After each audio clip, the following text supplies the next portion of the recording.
भगवते वासुदेवाय। ओम नमो भगवते वासुदेवाय। ओम नमो भगवते वासुदेवाय। हरे कृष्णा। सभी भक्तों को सादर प्रणाम। श्रीमद् भागवतम महापुराण सत्रों की इन श्रृंखला में आज सत्र 563 563 में सभी भक्तों का स्वागत है। हम सभी यहाँ पर श्रीमद् भागवतम महापुराण को अंतर्राष्ट्रीय कृष्ण भावनामृत संघ के संस्थापक आचार्य कृष्ण कृपा मूर्ति श्री श्रीमद अभय चरणारविंद भक्ति वेदांत स्वामी श्रील प्रभुपाद की पुस्तक के माध्यम से भक्तों के संग श्रवण और पठन करने का प्रयास कर रहे हैं। जैसा कि सत्रों का प्रारूप है, वर्तमान विषय वस्तु का संक्षिप्त अवलोकन, तत्पश्चात मंगलाचरण और उसके बाद एक एक श्लोक का वाचन और अनुवाद श्रवण और पठन करते हुए हम सभी इस सत्र में आगे बढ़ने का प्रयास करेंगे। वर्तमान विषय वस्तु की बहुत ही संक्षिप्त पुनरावृत्ति के इस क्रम में पिछले सत्र में हम सभी ने स्कंद 10 अध्याय 74 जिसका नाम है राजसूय यज्ञ में शिशुपाल का उद्धार, इसे श्रवण किया था। तो राजसूय यज्ञ से संबंधित कुछ एक महत्वपूर्ण घटनाओं में जरासंध का वध है, शिशुपाल का उद्धार है, दुर्योधन का मान मर्दन है। दुर्योधन का मान मर्दन हम सभी आज के सत्र में श्रवण करने का प्रयास करेंगे। शिशुपाल के उद्धार से संबंधित विषय जो हमारे लिए बहुत महत्व का है समझने के लिए, शिशुपाल भगवान का ध्रुव विरोधी रहा है। जब रुक्मिणी के संग भगवान का विवाह हुआ है तब शिशुपाल के भीतर भगवान के प्रति क्रोध था। पर हमें ये विस्मृत नहीं करना चाहिए कि स्कंद 1 में जहाँ सनत सनंदन सनातन सनत कुमार के प्राकट्य की घटना है और उसके पश्चात जय और विजय जो भगवान के अंतरंग द्वार वैकुंठ में अंतरंग द्वार के पार्षद हैं, उनका भगवत इच्छा से सनत कुमारों द्वारा श्रापित होना और धराधाम पर आकर 3 जन्मों में विरोधी रहकर उद्धार पाने का जो प्रसंग है, शिशुपाल उस प्रसंग के अंतर्गत आता है। तो शिशुपाल सतत भगवान के चिंतन में रहते थे, इसलिए उन्हें सायुज्य मुक्ति प्राप्त हुई है और समयांतर पर वो भगवान की सेवा करने के प्रत्यक्ष अधिकारी भी हुए हैं। तो शिशुपाल की कथा जहाँ भगवान ने तब तक शिशुपाल के माध्यम से भक्तों को, साधकों को, सामान्य जनमानस को सूचित किया है कि तब तक भगवान ने क्रोध नहीं किया जब तक शिशुपाल केवल उनका विरोध कर रहे थे। पर जब शिशुपाल ने युधिष्ठिर के यज्ञ विध्वंस करने के उद्देश्य से अन्यों को भी साहित करते हुए वहां युद्ध जैसी आशंका को पुष्ट करने का प्रयास किया है, तो भगवान ने चक्र से, ताकि एक बूंद रक्त की यज्ञ भूमि पर न गिरे और यज्ञ आगे बढ़ने में विक्षेप न आए, चक्र से धड़ को काट डाला है, सिर और धड़ को अलग कर दिया है। क्योंकि भगवान से आज्ञा लेकर युधिष्ठिर महाराज ने राजसूय यज्ञ, उनकी प्रसन्नता के लिए राजसूय यज्ञ आरंभ किया था। तो भगवान योग क्षेमम वहाम्यम सूचित करते हैं कि दुष्टों का संहार, भक्तों का उद्धार दोनों एक साथ कैसे संभव है। तो आज के सत्र में हम सभी स्कंद 10 अध्याय 75 जहां पर राजसूय यज्ञ के भव्य समापन के पश्चात राजा युधिष्ठिर के महल में दुर्योधन प्रवेश करेंगे और हम लोग इसे किंचित हास्य के साथ लेते हैं, पर ये स्वभाव के बारे में भी बहुत महती सूचना देते हैं। 40 श्लोकों के द्वारा इस अध्याय को श्रवण करने का प्रयास करेंगे। तो आरंभ करते हैं मंगलाचरण से। नारायणं नमस्कृत्य नरं चैव नरोत्तमं देवीं सरस्वतीं व्यासं ततो जयम् उदीरयेत्। शृण्वतां स्वकथा कृष्ण पुण्य श्रवण कीर्तन यद्यन्तस्थौय भद्राणि विदुनोति सुयत्स्यताम्। नष्टप्रायेषु भद्रेषु नित्यं भागवत सेवया भगवत्युत्तमश्लोके भक्तिर्भवति नैष्टिकी। ॐ अज्ञानतिमिरान्धस्य ज्ञानाञ्जनशलाकया चक्षुन्मीलितं येन तस्मै श्रीगुरुवे नमः। मूकं करोति वाचालं पङ्गुं लङ्घयते गिरिं यत्कृपातमहं वन्दे परमानन्दमाधवम्। वाञ्छाकल्पतरुभ्यश्च कृपा सिन्धुभ्य एव च पतितानां पावनेभ्यो वैष्णवेभ्यो नमो नमः। जय श्री कृष्ण चैतन्य प्रभो नित्यानंद श्री अद्वैत गदाधर श्रीवासादि गौर भक्तवृंद। हरे कृष्णा कृष्ण कृष्ण हरे हरे, हरे राम राम राम हरे हरे। हरे कृष्ण कृष्ण कृष्ण हरे हरे,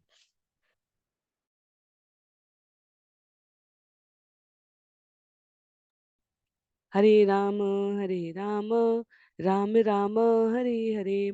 हरे कृष्ण कृष्ण कृष्ण हरे हरे, हरे राम राम राम हरे हरे। हरे कृष्णा। पुनः सभी भक्तों को सादर प्रणाम। आरंभ करते हैं स्कंद 10 अध्याय 75 श्लोक संख्या 1 से। श्री राजोवाच अजातशत्रो तमो दृष्ट्वा राजसूयं महोदयं सर्वे मुमुदिरे ब्रह्मन् नृदेवा ये समागता दुर्योधनं वर्जयित्वा राजान सशर्षय सुरा इति श्रुतं नो भगवन् तत्र कारणमुच्यताम्। महाराज युधिष्ठिर ने कहा, हे ब्राह्मण, मैंने आपसे जो कुछ सुना उसके अनुसार एकमात्र दुर्योधन के अतिरिक्त वहां एकत्रित समस्त राजा ऋषि तथा देवतागण अजात शत्रु राजा के राजसूय यज्ञ के अद्भुत उत्सव को देखकर परम हर्षित थे। हे प्रभु, कृपा करके मुझसे कहें कि ऐसा क्यों हुआ। तो सुखदेव गोस्वामी द्वारा जो जानकारियां महाराज परीक्षित को यहाँ दी जा रही है उसमें ये स्पष्ट हो गया था कि वास्तव में शिशुपाल और शिशुपाल के जो किंचित अन्य मित्र कहे गए थे उनमें दुर्योधन आते हैं जो इस राजसूय यज्ञ से प्रसन्न नहीं थे। तो शिशुपाल का तो भगवान ने उद्धार कर दिया। महाराज परीक्षित पूछते हैं अन्यों के संग क्या हुआ, क्योंकि जब धर्म की स्थापना होती है तो अधर्मियों का पराजित होना स्वाभाविक है। जैसे सूर्य के उदय के साथ अंधकार समाप्त हो जाता है, ज्ञान की उपस्थिति में अज्ञानता नष्ट हो जाती है, वैसे ही जहाँ भगवान के द्वारा स्थापित की गई शुभता हो वहां सभी प्रकार के अशुभ तत्व समाप्त हो जाते हैं। तो महाराज परीक्षित जानने के लिए उत्सुक है कि सुखदेव के साथ क्षमा कीजिए शिशुपाल के साथ क्या हुआ। सुखदेव गोस्वामी ये तो आपने सूचित कर दिया, तो दुर्योधन के साथ क्या हुआ। सुखदेव गोस्वामी कहते हैं, श्री बादरायणी उवाच पितामहस्य ते यज्ञे राजसूये महात्मन बांधवा परिचर्यायां तस्यासन् प्रेम बंधना। श्री बादरायणी ने कहा, तुम्हारे संत सदृश दादा के राजसूय यज्ञ में उनके प्रेम से बंधे हुए उनके पारिवारिक सदस्य उनकी ओर से विनीत सेवा कार्यों में संलग्न थे। तो जब पारिवारिक सदस्यों की बात की जाती है तो यहाँ पर दादा के जो भाई हैं भीम अर्जुन नकुल सहदेव जैसा महाराज युधिष्ठिर की इच्छा है उसके अनुसार कार्य कर रहे हैं। तो युधिष्ठिर महाराज ने किसी को करने के लिए कुछ विशेष रूप से सेवा दी नहीं, सबने सेवा स्वतः स्वाभाविक स्नेह से प्रेमवश स्वेच्छा से ली है। और इस संदर्भ में सुखदेव गोस्वामी कहते हैं कि सबको सम्माननीय सेवाओं में महाराज युधिष्ठिर ने सुनिश्चित किया कि वे संलग्न हो। किसने क्या क्या सेवा ली। भीमो महान साध्यक्षो धनाध्यक्ष सुयोधन सहदेवस्तु पूजायां नकुलो द्रव्य साधने गुरु शुश्रूषणे जिष्णु कृष्ण पादावने जने परिवेशने द्रुपद च कर्णो दाने महामना युयुधानो विकर्णश्च हार्दिक्यो विदुरादय बालीकपुत्र भुर्याद्या ये च सन्तर्दनादय निरूपिता महायज्ञे नानाकर्मसु ते तदा प्रवर्तन्ते स्म राजेन्द्र राज्ञ प्रिय चिकीर्षिव। कहते हैं सुखदेव गोस्वामी, भीम रसोई की देखरेख कर रहे थे, दुर्योधन कोष की देखभाल कर रहा था और सहदेव अतिथियों के स्वागत सत्कार में लगे थे। नकुल सारी सामग्री जुटा रहे थे, अर्जुन गुरुजनों की सेवा में रत थे, जबकि कृष्ण हर एक के पांव पखार रहे थे। द्रौपदी भोजन परोस रही थी और दानी कर्ण उपहार दे रहे थे। अन्य अनेक लोग यथा युयुधान विकर्ण हार्दिक के विदुर भूरिश्रवा तथा बाली के अन्य पुत्र एवं संदर्शन भी संतर्दन भी उस विशाल यज्ञ में विविध कार्यों में स्वेच्छा से लगे हुए थे। ये राजश्रेष्ठ, उन्होंने महाराज युधिष्ठिर को प्रसन्न करने की अपनी उत्सुकता से ही ऐसा किया था। विचार करने की बात है, दुर्योधन के भावों को जानते हुए भी उसे कोष की देखभाल करने दी गई है। कर्ण के भावों को जानते हुए भी उसे उपहार देने के लिए नियुक्त किया गया है। क्या तो हृदय की विशालता है महाराज युधिष्ठिर की। इससे पहले लाक्षागृह की घटना घटित हो चुकी है। महाराज युधिष्ठिर को ज्ञात है कि दुर्योधन हमारे प्राणों का प्यासा है। पांडवों को वो किसी भी प्रकार से अहित पहुंचाने में कभी भी कोई संकोच न करेगा। तथापि राजसूय यज्ञ में कोष दे दिया है दुर्योधन को, और दान करने की, उपहार देने की प्रवृत्ति के जो प्रसिद्ध नायक हैं कर्ण, उनको यहाँ इस सेवा में संलग्न कर दिया है। तो विचार है इसके पीछे आचार्यों का, कहते हैं कि दुर्योधन यदि हमें शत्रु भी मानता है तो भी वो अधिक से अधिक कोष के धन का अन्यों को आवश्यकता के अनुसार या आवश्यकता से अधिक वितरण करने का प्रयास करेगा। दोनों ही परिस्थितियों में महाराज युधिष्ठिर कहते हैं हमारे धन का शुद्धिकरण होगा और दुर्योधन की वृत्ति का परिष्करण होगा, उसके स्वभाव का। वो ये सोच के कि मैं महाराज युधिष्ठिर का राजकोष खाली कर दूं, जितना अधिक धन वितरण कर देगा उतना महाराज युधिष्ठिर के भाव है कि उसकी शुद्धता होगी, करने का माध्यम तो वही बनेगा। और उसी प्रकार से कर्ण कर्ण और महाराज युधिष्ठिर दो प्रसिद्ध दानी कहे गए हैं महाभारत के अनेकानेक पात्रों के मध्य में। और महाराज युधिष्ठिर अपने अतिरिक्त यदि किसी को चाहते हैं कि कोई खुले दिल से दान दे सकता है तो वो जानते हैं कि वो कर्ण है। तो धार्मिक व्यक्ति सामने वाले के मनोभाव को जानते हुए भी इस प्रकार के शब्दों और कार्यों का चयन करता है जिससे सामने वाले व्यक्ति का उद्धार ही हो। उसे अपने हानि लाभ की उतनी अधिक चिंता नहीं है, क्योंकि उसका ऐसा विश्वास है कि मेरे साथ ऐसा कुछ हो नहीं सकता जो भगवान की इच्छा के लिए संस्तुत ना हो। तथापि एक सज्जन के रूप में, महापुरुष के रूप में, विनीत विद्वत आचार्य के रूप में एक साधक सदैव सामने वाले के हित की कामना से ही या तो अपने वाक्यों का प्रयोग करेगा या अपने कार्यों का संचालन करेगा। तो सबको सबकी रुचि के अनुसार अर्जुन गुरुजनों की सेवा में रत बताए गए हैं। द्रौपदी रसोई भोजन संभाले, क्योंकि उनको महर्षि दुर्वासा से वरदान प्राप्त है। जब तक द्रौपदी रसोई में है तब तक कभी अन्न वितरण की, खाद्य सामग्रियों की कमी नहीं होगी। तो सबको सबकी रुचि के अनुसार भगवान ने अपनी स्वेच्छा से पांव पखारने की सेवा ली थी। जो राजसूय यज्ञ में अग्रसरित पूजा के लिए सर्वमत से चुने गए हैं, वो भगवान श्री कृष्ण सबके पांव पखारने की सेवा लेते हैं। ये सूचित करता है कि भगवान के कार्य में जो सबसे विनीत सेवा लगे, जो सबसे दीन सेवा लगे, वो वास्तव में करने वाला व्यक्ति उतना ही अधिक सम्माननीय और महत्वपूर्ण है। हमारे इस्कॉन के विभिन्न सेंटरों में अनेकों प्रकार की सेवाएं होती है, केंद्रों में। शिल प्रभुपाद और उनके बाद के अनेकानेक शिष्य, बड़ी बड़ी यात्राएं, बड़े बड़े आयोजन, उनमें आचार्यों का भाव रहता है कि कौन सी सेवा ऐसी है जहां सबसे कम लोग दिख रहे हैं, क्योंकि सामान्यतः लोगों की प्रवृत्ति होती है वो जहां ज्यादा दिखने की के अवसर उपलब्ध हो उन सेवाओं में रत होते हैं। कोई व्यासासन की सेवा में, कोई कीर्तन मृदंग करताल, ऐसा नहीं कहा जा रहा है कि ये सेवाएं महत्व की नहीं। कहने का भाव ये है कि इतने श्रद्धालुओं के आगमन पर उनके स्वागत के लिए रसोई घर में भोजन बनाने से लेकर, वहां बर्तन मांजने से लेकर, भगवान के पूजा कक्ष को, स्थान को स्वच्छ करने से लेकर, ये सेवाएं ऐसी हैं जहां कम से कम लोग दिखते हैं। जिनको धर्म के मर्म का ज्ञान है वो दिखते हैं। तो सेवाएं भगवान की नजर में, चाहे भगवान का श्रृंगार करना हो, चाहे भगवान के लिए कथा करना हो, चाहे भगवान के लिए झाड़ू लगाना हो, चाहे भगवान के भक्तों के लिए बनाए गए प्रसाद के बर्तनों को धोना और रसोई साफ करना हो, भगवान प्रत्येक सेवा को समान महत्व से देखते हैं और समान महत्व से प्रतीक्षा कर रहे साधकों को अनुग्रहित करते हैं। तो अनेक अनेक अवसरों पर हमारे इस्कॉन के आचार्यों का उदाहरण रहा है। वो पूछते हैं कहाँ सेवकों की कमी है, वो स्वयं को वहां प्रस्तुत करते हैं। वो कहते हैं कहाँ सबसे कम भीड़ है सेवकों की। अलग अलग वाक्यों का, अलग अलग उदाहरण का उदाहरण है हमारे पास, जो हमारे मनोवृत्ति को शुद्ध करने के लिए समझना आवश्यक है। तो यात्राओं में पूछा जाता है कि कहाँ सेवा चाहिए? बर्तन धोने के लिए चाहिए। कहाँ सेवा चाहिए?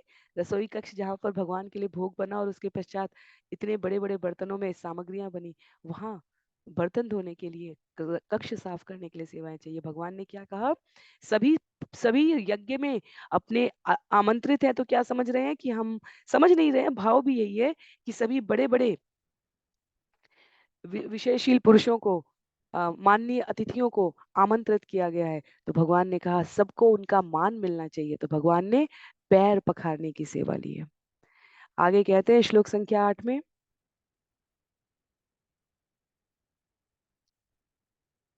ऋत्विक सदस्य बहुवित्सु सुहृत्तमेषु स्विष्टेषु सुनृत समर्हण दक्षिणाभि चैत्ये च सात्वत पतेश्चरणं प्रविष्टे चक्रुस् ततः तुस्तवभृतस्तपनं दुनद्याम्। जब सारे पुरोहित, प्रमुख प्रतिनिधि, विद्वान संत तथा राजा के हितैषी घनिष्ठ मधुर शब्दों, शुभ उपहारों तथा विविध भेंटों रूपी दक्षिणा से भलीभांति सम्मानित किए जा चुके, और जब चेदी राज सात्वतों के प्रभु के चरण कमल में प्रविष्ट हो चुका, तो दैवी नदी यमुना में अवभृत स्नान संपन्न किया गया। तो ये शिशुपाल के उद्धार के पश्चात का अवसर बताया जा रहा है कि अवभृत स्नान अर्थात अब यज्ञ समाप्त हो गया है, ऐसी सफलता पूर्वक समाप्त हो गया, ऐसी उद्घोषणा हुई है। श्लोक संख्या 9 में, मृदंग शंख पणव धुंधुरी आनक गोमुखा वादित्राणि विचित्राणि नेदु आवभृतोत्सवे। अवभृत स्नानोत्सव के समय अनेक प्रकार के बाजे बजने लगे, जिनमें मृदंग, शंख, पणव, धुंधुरी, आनक तथा गोमुख थे। नार्तक्यो नन्दतुर्हिष्टा गायकायूतशो जगु वीणा वेणुतलोन्नाद तेषां स दिवमस्पृश्यत। नर्तकियों ने अत्यधिक मुदित होकर नृत्य किया, गायकों ने सामूहिक रूप से गायन गाया, और वीणा, वंशी तथा मजीरे की तेज आवाज बहुत दूर स्वर्गलोक तक पहुंच गई।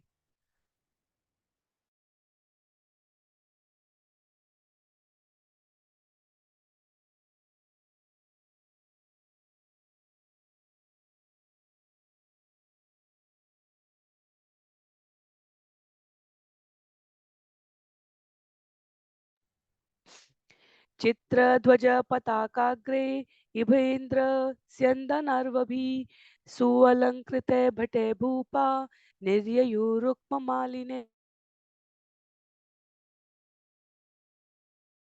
तब सोने के हार पहने हुए सारे राजा यमुना नदी की ओर चल पड़े।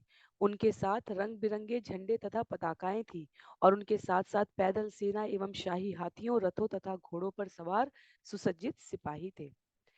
यदु सृंजय काम्बोज कुरु के कय कौशला कंपयंतो भुवम सैन्य यजमान पुरस्सरा। जुलूस में यजमान युधिष्ठिर महाराज के पीछे पीछे चल रही यदुओं, सृंजयों, काम्बोजों, कुरुओं, कैकयों तथा कौशलवासियों की समुन्नत सेनाओं ने धरती को हिला दिया। तो ये घोष है कि महाराज युधिष्ठिर विजयी हैं। राजसूय यज्ञ के द्वारा उपस्थित इस धराधाम पर समस्त राजाओं ने या तो उनकी मित्रता स्वीकार की है या उनकी अधीनता स्वीकार की है। सदस्य ऋत्विक द्विजश्रेष्ठा ब्रह्म घोषेण भूयसा देवर्षि पितृगंधर्वा तुष्टुवु पुष्पवर्षिणा। सभासदों, पुरोहितों तथा अन्य उत्तम ब्राह्मणों ने जोर जोर से वैदिक मंत्रों का उच्चारण किया, जबकि देवताओं, ऋषियों, पितरों तथा गंधर्वों ने यशोगान किया और फूलों की वर्षा की है। सुअलंकृता नरा नार्यो गंधलेप गंधस्त्रभूषणांबरे विलिम्पन्त्य अभिषिञ्चिन्त्यो विज्जहु विविधे रसे। चंदन लेप, पुष्पमालाओं, आभूषण तथा उस उत्तम वस्त्र से सज्जित सारे पुरुषों तथा स्त्रियों ने विविध द्रवों को एक दूसरे पर मलकर तथा छिड़क कर खूब खिलवाड़ किया। तैल गोरस गंधोद इद्रा सांद्र कुंकुमे पुंभिलिप्ता प्रलिम्पन्त्यो विज्वहु वारयोषित। पुरुषों ने वारांगनाओं के शरीर को बहुत सारा तेल, दही, सुगंधित जल, हल्दी तथा कुमकुम चूर्ण से पोत दिया और पलटकर उन स्त्रियों ने पुरुषों के शरीर में वैसी ही वस्तुएं दे पोती। तो शिला प्रभुपाद इस विषय को स्पष्ट करते हैं कृष्ण पुस्तक में कि इंद्रप्रस्थ के पुरुष एवं स्त्रियों के शरीर विभिन्न प्रकार के इत्र एवं पुष्प तेलों से चुपड़े हुए थे। वे सभी उस आनंद का रस ले रहे थे। उस समारोह में अपने आप को सम्मानित, प्रसन्न और हृदयातिरेक भावों का उद्गार करते हुए मग्न थे, जिसमें वो एक दूसरे पर जल, तेल, दूध, मक्खन, दही जैसे तरल पदार्थों को फेंक रहे थे। वारांगनाएं आनंद विभोर होकर तरल पदार्थों को पुरुषों के शरीर पर लेपन कर रही थी और पुरुष भी कर रहे थे, तथापि इसमें संपूर्ण मर्यादा का पालन था। तरल पदार्थों में हल्दी एवं केसर मिलाया गया था, जिससे उसका रंग चमकीला था और इस प्रकार इंद्रप्रस्थ के सभी स्त्री पुरुष सुंदर सुंदर रंगीन वस्त्र धारण कर मालाओं, रत्नों तथा आभूषणों से अलंकृत थे। श्लोक संख्या 16 में कहते हैं,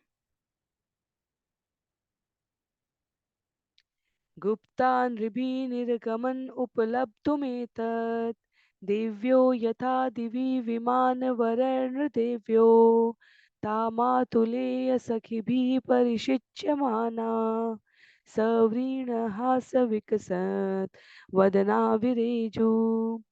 इस तमाशे को देखने के लिए अपने अपने रथों में सवार होकर तथा अंगरक्षकों से घिरकर राजा युधिष्ठिर की रानियां बाहर आ गईं, मानो आकाश में दैवी विमानों में देवताओं की पत्नियां प्रकट हुई हों। जब मैं मेरे भाइयों तथा उनके घनिष्ठ मित्रों ने रानियों पर द्रव्य पदार्थ छिड़के तो उनके मुख लजीली मुस्कान से खिल उठे, जिससे उनके भव्य सौंदर्य में वृद्धि हो गई। तो यहाँ पर मेरे भाइयों के उल्लेख के लिए कहा गया है कृष्ण तथा उनके भाई गद, सारण, और जिन मित्रों का उल्लेख है वे है भीम तथा अर्जुन जैसे व्यक्ति। तादेवरान उत सखिन शिशिचूधृतिभिः क्लिन्नाम्बरा विवृत गात्र कुच उरुमध्या औत्सुक्य मुक्त कवरात च्यवमान माल्या शोभम तधूमलधियाम रुचिरे विहारे। जब रानियों ने अपने देवरों तथा अन्य पुरुष संगियों पर पिचकारियों से पानी दे मारा तो उनके वस्त्र भीग गए, जिससे उनकी बाहें, स्तन, जांघें तथा कमर झलकने लगे। उल्लास में उनके जूड़े ढीले होने से उनमें बंधे फूल गिर गए। इन मनोहारी लीलाओं से उन्होंने उन लोगों को उत्तेजित कर दिया जिनकी चेतनाएं दूषित थी। स सम्राट रथम आरूढ़ सद्दश्वम रुक्म मालिनम व्यरोचत स्वपत्निभिः क्रियाभिः क्रतुराडिव। गले की सुनहरी झालरों से युक्त उत्तम घोड़ों से खींचे जाने वाले अपने रथ पर आरूढ़ सम्राट अपनी पत्नियों के संग इतने भव्य लग रहे थे मानो तेजस्वी राजसूय यज्ञ अपने विविध कृत्यों से घिरा हुआ हो। पत्नी सम्या जाव भृत्यश्चरित्वा ते तमृत्वज पत्नी सम्या जाव भृत्ये चरित्वा ते तमृत्वज आचान्तं स्नापयाम चक्रु गंगायां सह कृष्णया। पुरोहितों ने राजा से पत्नी संयाज तथा अभृत्य के अंतिम अनुष्ठान पूर्ण कराए।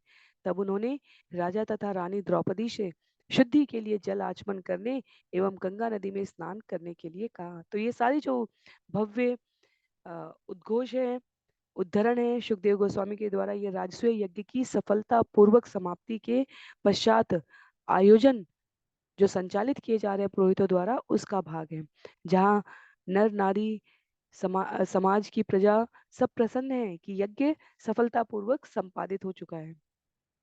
और अब अंतिम भाग में पुरोहितों द्वारा जल आचमन करने, गंगा नदी में स्नान करने के लिए कहा जा रहा है। तो श्लोक संख्या 20 में कहते हैं आगे, देवदुन्दुभयो नेदु नरदुन्दुभिः समं मुमुच पुष्पवर्षाणि देवर्षि पितृमानवा।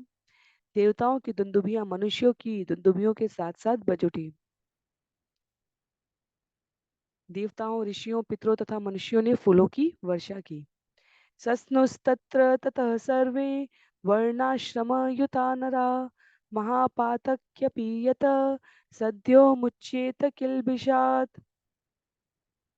तत्पश्चात विभिन्न वर्णों तथा आश्रमों से संबद्ध नागरिकों ने उस स्थान पर स्नान किया, जहाँ पर स्नान करने से बड़ा पापी भी पापों के फल से तुरंत मुक्त हो जाता है।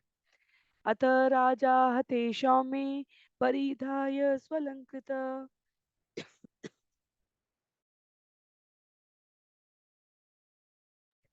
ऋत्विक सदस्य विप्रादीन आनर्च आभरणांबरे।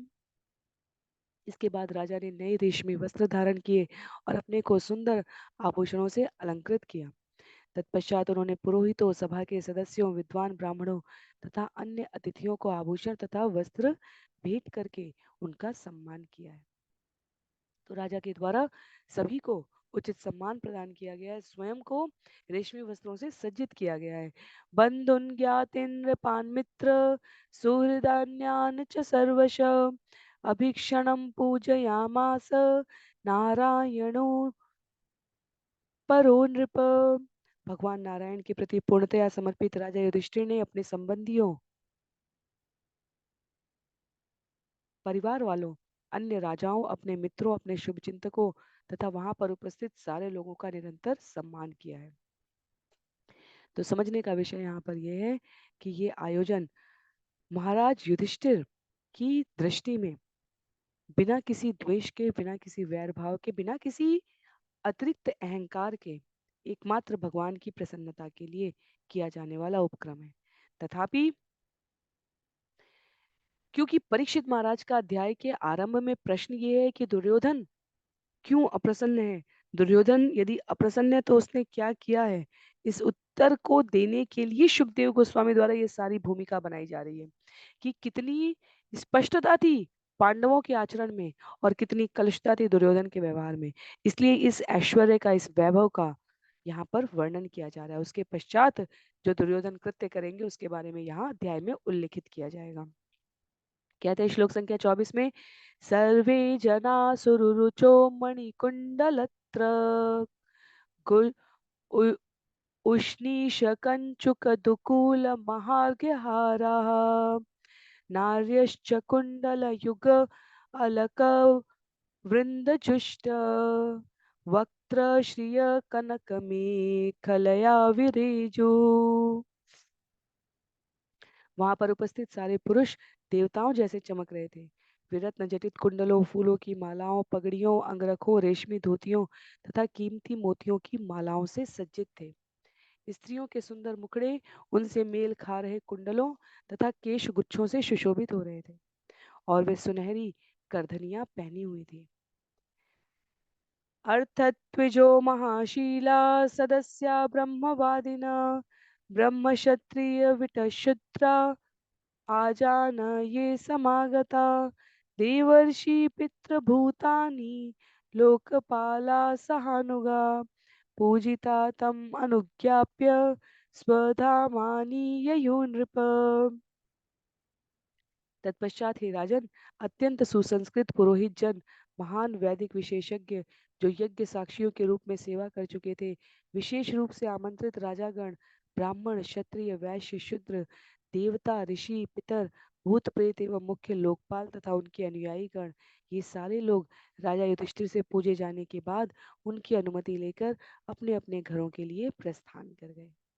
हरिदासस्य राजर्षि राजसूय महोदयं नैवा अतृप्यन् प्रशसन्त पिबन्मृत्यमृतं यथा। वे उस राजर्षि तथा हरि सेवक द्वारा संपन्न अद्भुत राजसूय यज्ञ की प्रशंसा करते अगा नहीं रहे थे, जिस तरह सामान्य व्यक्ति अमृत पीते हुए नहीं अगाता। ततो युधिष्ठिरो राजा सूयत संबंधि बांधवान् प्रेम्णा निवारयामास कृष्णं च त्याग कातर। उस समय राजा युधिष्ठिर ने अपने अनेक मित्रों, निकट संबंधियों तथा बांधवों को जाने से रोक लिया, जिनमें कृष्ण भी थे। प्रेम के वशीभूत युधिष्ठिर ने उन्हें जाने नहीं दिया, क्योंकि उन्हें आसन्न विरह की पीड़ा अनुभव हो रही थी। भगवानपि तत्रांग न्यावात्सीत तत्प्रियं कर प्रस्थाप्य यदुवीरांश्च सांबाद्वींश्च कुशलस्थीम। हे परीक्षित, सांब तथा अन्य यदुवीरों को द्वारका वापस भेजकर भगवान राजा को प्रसन्न करने के लिए कुछ काल तक वहां ठहर गए। तो ये वो ठहरने का वर्णन है जो हम सभी श्रवण कर रहे थे कि भगवान ने युधिष्ठिर अन्य पांडवों के अ, प्रसन्नता के लिए कुछ और समय निवास किया था। आगे कहते हैं कि जो द्वारका के अनेक यदुवीर हैं उनको भेज दिया था भगवान ने, तथापि स्वयं कुछ समय के लिए और स्वयं को वहां उपस्थित रखा था। श्लोक संख्या 30 में, इत्थम राजा धर्मसुतो मनोरथम महार्णवम सुदुस्तरम समुत्तीर्य कृष्णेनासीत गज्वर। इस तरह धर्मपुत्र राजा युधिष्ठिर भगवान कृष्ण की कृपा से अपनी इच्छाओं के विशाल एवं दुर्लंघ समुद्र को भलीभांति पार करके अपनी उत्कट महत्वाकांक्षा से मुक्त हो गए। तो भगवान की कृपा से महाराज युधिष्ठिर का यज्ञ संपन्न हुआ है। यहाँ पर कहते हैं आचार्य तात्पर्य को व्यक्त करने के लिए कि महाराज युधिष्ठिर ने ये राजसूय यज्ञ निष्पादित किया है अपनी सारी इच्छाओं को भगवान के चरणों में एकत्रित करके समर्पित करने के लिए। वैसे भी वो पहले से समर्पित है, पर राजा के रूप में श्रील प्रभुपाद लिखते हैं कृष्ण पुस्तक में कि पूर्ण संतुष्टि जीवन में इच्छाओं का वेग तो आता रहता है, हर नए क्षण हमारे जीवन में नई इच्छाएं आ सकती हैं, तथापि उनकी पूर्ण संतुष्टि कैसे हो सकती है, उस स्वभाव को उस भाव को अपने स्वभाव से महाराज युधिष्ठिर व्यक्त करते हैं। इच्छाओं का जो महासागर होता है सामान्य मनुष्य के जीवन में, उसको पार कर पाना संभव नहीं है, तथापि भगवान की कृपा से महाराज युधिष्ठिर माध्यम बने हैं ये मार्ग प्रस्तुत करने के लिए कि कैसे उन्हें पूरा किया जाए, कैसे उन सभी प्रकार की इच्छाओं से स्वयं को मुक्त किया जाए। तो सामान्य मनुष्य के रूप में हमें अपने प्रत्येक कर्म को भगवान के श्री चरणों में अर्पित करना है, प्रत्येक भाव को अर्पित करना है, ताकि हमारी इच्छाएं जो यथा योग्य हो उस क्रम में उस अनुसार पूरी हो सके। एकदा अंतपुरे तस्य वीक्ष्य दुर्योधन श्रियम् अतप्यत् राजसूयस्य महित्वं चाच्युतात्मना। एक दिन दुर्योधन राजा युधिष्ठिर के महल के ऐश्वर्य को देखकर राजसूय यज्ञ तथा यज्ञकर्ता राजा की महानता से, जिसका जीवन तथा आत्मा अच्युत भगवान थे, अत्यधिक विचलित हुआ। यस्मिन् नरेन्द्र दितिजेन्द्र सुरेन्द्र लक्ष्मी नाना विभान्ति किल विश्वसृजोपकीर्ता ताभिपतिं द्रुपदराजसुतो उपतस्थे यस्यां विषक्तहृदय गुरुराटतप्यत्। उस महल में मनुष्यों दानवों तथा देवताओं के राजाओं के समस्त संचित ऐश्वर्य जगमगा रहे थे, जो विश्व के अन्वेषक मय दानव द्वारा ले आया गया था। उस ऐश्वर्य से द्रौपदी अपने पतियों की सेवा करती थी, किंतु कुरु राजकुमार दुर्योधन संतृप्त था, क्योंकि वह उसके प्रति अत्यधिक आकृष्ट था। तो यहाँ उल्लेख है कि कुरु राजकुमार दुर्योधन वास्तव में संतप्त था, संतृप्त नहीं था, संतप्त था, अर्थात दुखी था, जलनशील था। उसकी इच्छाएं उसको स्वयं थी, क्योंकि वो उनके प्रति आकृष्ट था। तो मय दानव के द्वारा दिया गया जो वहाँ उपहार स्वरूप दिया गया ऐश्वर्य है, जो वास्तव में द्रौपदी, अन्य रानियों और अन्य पांडवों सभी के उद्युक्त ऐश्वर्य और वैभव के अनुकूल था, पर दुर्योधन को ये देखकर अत्यधिक रोष हुआ। कहते हैं यस्मिन् तदा मधुपते महिषी सहस्त्रम श्रोणीभरेण शनकैक्वणत अङ्घ्रिशोभम् मध्ये सुचारुकुचकुङ्कुमशोणहारम् श्रीमद्मुखं प्रचलकुण्डलकुन्तलाढ्यम्। भगवान मधुपति की हजारों रानियां भी महल में ठहरी हुई थी। उनके पांव नितंबों के भार से धीरे धीरे गति करते थे और उनके पांवों के पायजेब मनोहर शब्द करते थे। उनकी कटी अत्यंत पतली थी, उनके स्तनों पर लगे कुमकुम से उनकी मोती की मालाएं लाल लाल हो गई थी। उनके हिलते कुंडलों तथा लहराते बालों से उनके मुखों की भव्य शोभा बढ़ रही थी। तो श्रील प्रभुपाद लिखते हैं कि महाराज युधिष्ठिर के महल में ऐसी सुंदरियों को देखकर दुर्योधन को ईर्ष्या होने लगी। द्रौपदी की सुंदरता से दुर्योधन विशेष रूप से ईर्ष्यालु हो उठा, क्योंकि पांडवों का जब द्रौपदी के संग विवाह हुआ था तब भी दुर्योधन का उसके प्रति आकर्षण था। जब स्वयंवर आयोजित हुआ था, हमें पता है, वहां पर दुर्योधन, कर्ण, ये सभी उपस्थित थे। तो द्रौपदी को प्राप्त करने की जो उसकी असफलता थी, वो यहाँ द्रौपदी को इस प्रकार इतने ऐश्वर्य और वैभव में देखकर, पांडवों के संग देखकर विशेष रूप से उसको ईर्ष्या उत्पन्न हो गई।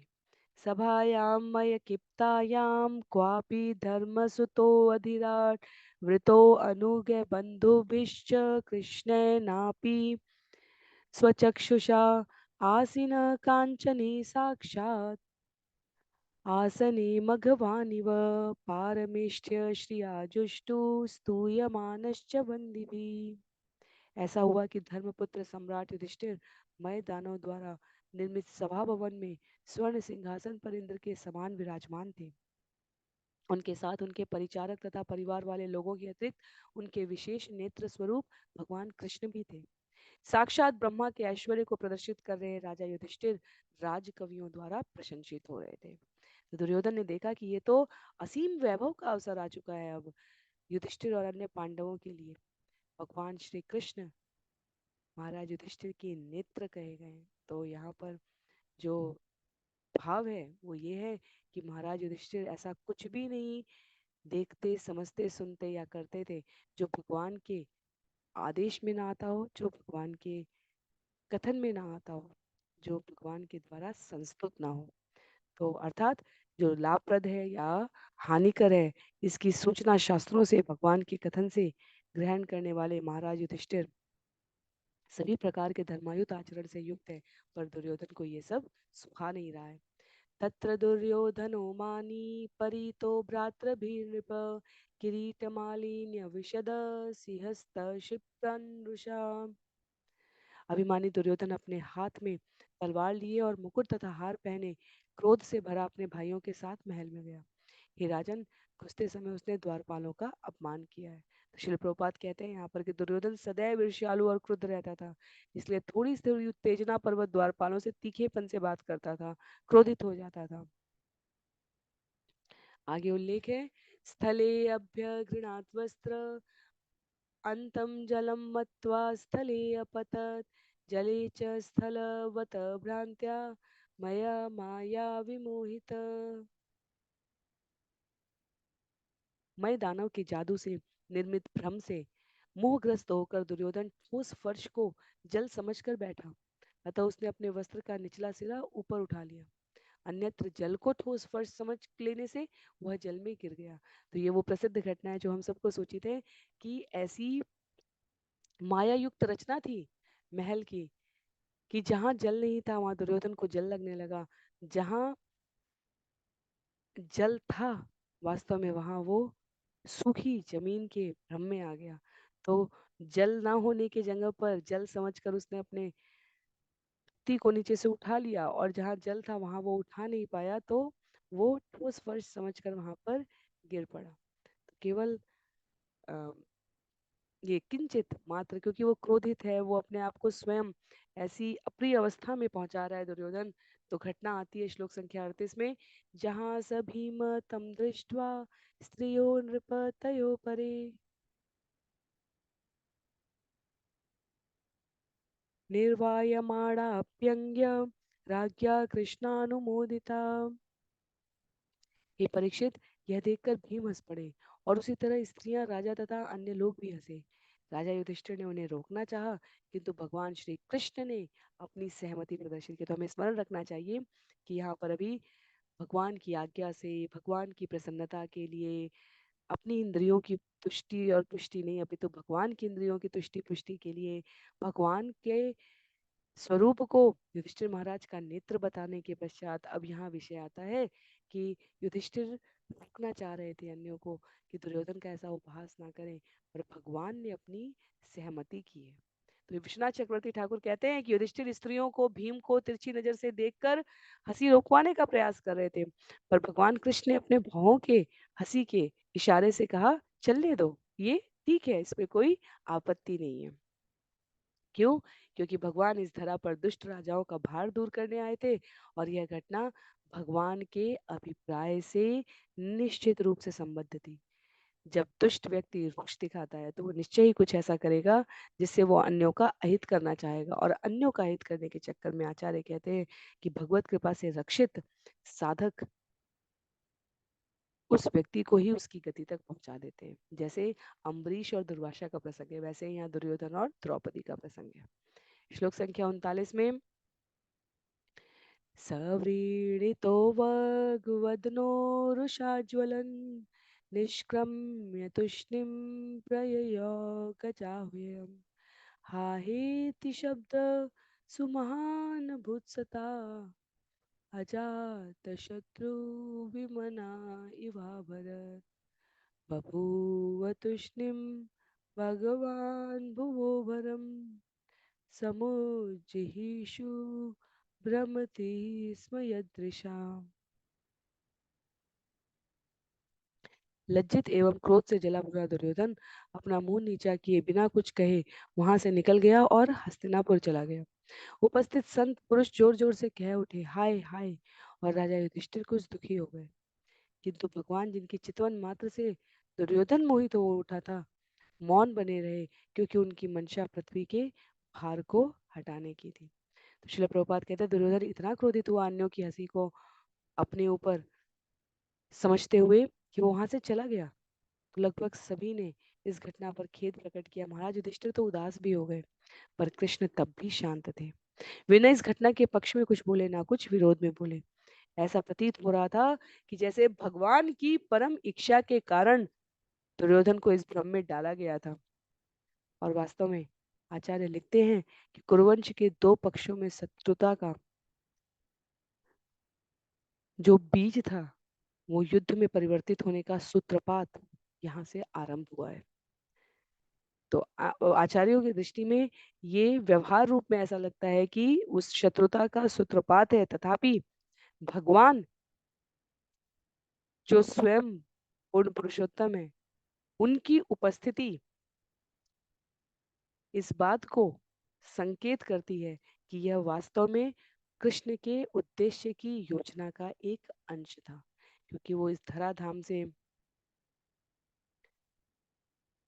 दुष्टों का हार कम करने के लिए जो प्रकट हुए थे, उसके क्रम में ये घटना संपादित हुई थी।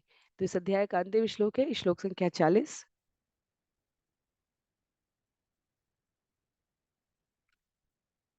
एतत्ते अभिहितं राजन् यत्पृष्टोऽहम् इह त्वया सुयोधनस्य दौरात्म्यं राजसूये महाकृतो। हे राजन, अब मैं तुम्हारे इस प्रश्न का उत्तर दे चुका हूँ कि दुर्योधन महान राजसूय यज्ञ के अवसर पर क्यों असंतुष्ट था। इस प्रकार श्रीमद् भागवतम के 10वें स्कंद के अंतर्गत दुर्योधन का मान मर्दन नामक 75वें अध्याय के श्रील भक्ति वेदांत स्वामी प्रभुपाद के विनीत सेवकों द्वारा रचित तात्पर्य पूर्ण हो रहे हैं। तो अध्याय यहाँ पर समाप्त हो रहा है, ये सत्र भी यहाँ पर समाप्त हो रहा है। हम सभी के लिए सारग्राही बिंदु ये है कि हमारा उद्देश्य, हमारे जीवन का प्रत्येक क्षण और हमारा कार्य भगवान की प्रसन्नता के लिए होना चाहिए। इसमें ही हम आत्मतुष्ट, इस जगत में संतुष्ट और भगवान की कृपा पात्र बनते हैं। अन्य सभी परिस्थितियों में कहीं ना कहीं कर्मफल की गणना से हमें बाधित होना पड़ता है और जन्म मृत्यु के इस अथाह सागर में अपने आप को पुनः प्रस्तुत करना पड़ता है। आज के लिए सत्र को यहीं पर समाप्त करेंगे। अगले सत्र में हम सभी, बहुत ही रुचिकर अध्याय है, अध्याय 76, जहाँ शाल्व तथा वृष्णियों के मध्य युद्ध का उल्लेख है। शाल्व नामक एक असुर है, उसने एक ऐसा विमान प्राप्त किया है जिसका वो दुरुपयोग करेगा।